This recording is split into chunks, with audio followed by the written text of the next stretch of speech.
हाल ही में काफ़ी लोगों को बिटकॉइन में इंटरेस्ट आ रहा है। न्यूज़ चैनल पर देखो तो बिटकॉइन की बात हो रही है।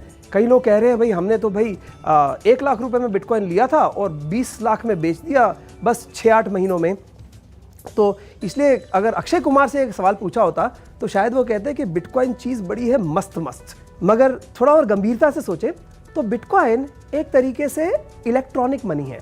जैसे आप नेट बैंकिंग के थ्रू किसी को पैसे देते हो तो उन्हें आप रुपए के नोट नहीं देते, तो वो इलेक्ट्रॉनिक मनी होता है। यदि आप किसी को पेटीएम, मोबीक्विक या किसी अन्य डिजिटल वॉलेट से पैसे देते हो तो वो इलेक्ट्रॉनिक मनी होता है। मगर बुनियादी तौर पर ये इलेक्ट्रॉनिक मनी रुपया ही होता है, जो कि reserve bank of India, government of India, ministry of finance ने बनाया होता है।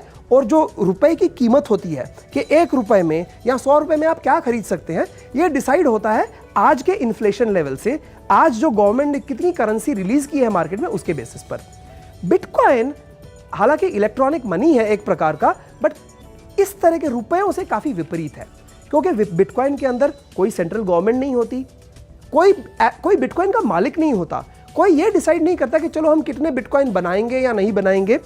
बिटकॉइन मात्र एक कंप्यूटर एल्गोरिथम से चलता है। बिटकॉइन में और पैसे में 2 समानताएं हैं और कुछ फर्क भी हैं।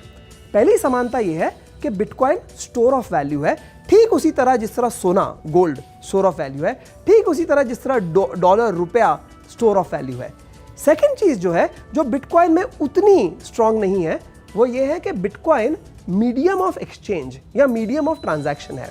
जैसे समझो मैं दुकान गया और मैंने एक चॉकलेट खरीदनी है तो मैं उसे 10 रुपए देता हूं, तो ये रुपए की खूबी थी कि रुपया देने पर मुझे अन्य चीज मिल सकती है, तो इसे कहते हैं मीडियम ऑफ ट्रांजैक्शन। ऐसा हो सकता है कि मुझे कल कार खरीदनी हो या मोटरसाइकिल खरीदना हो और मैं आपको अपने सोने की रिंग दे दूं और कहूं ये लो सोना और इसके एक्सचेंज में मुझे एक मोटरसाइकिल दे दो। ऐसा होता नहीं है मगर किया जा सकता है। ठीक उसी भांति बिटकॉइन भी पैसे की तरह मीडियम ऑफ ट्रांजैक्शन बन सकता है। तो जो 2 खूबियां होती हैं रुपयों में, नेमली स्टोर ऑफ वैल्यू, जिससे पता चलता है कि आपके पास कितनी वैल्यू है, आपके पास कितने पैसे हैं, आपके पास कितनी संपत्ति है, और मीडियम ऑफ ट्रांजैक्शन, ये दोनों खूबियां बिटकॉइन में भी हैं और इसीलिए बिटकॉइन को क्रिप्टो करेंसी यानी कि इलेक्ट्रॉनिक मनी भी कहा जाता है।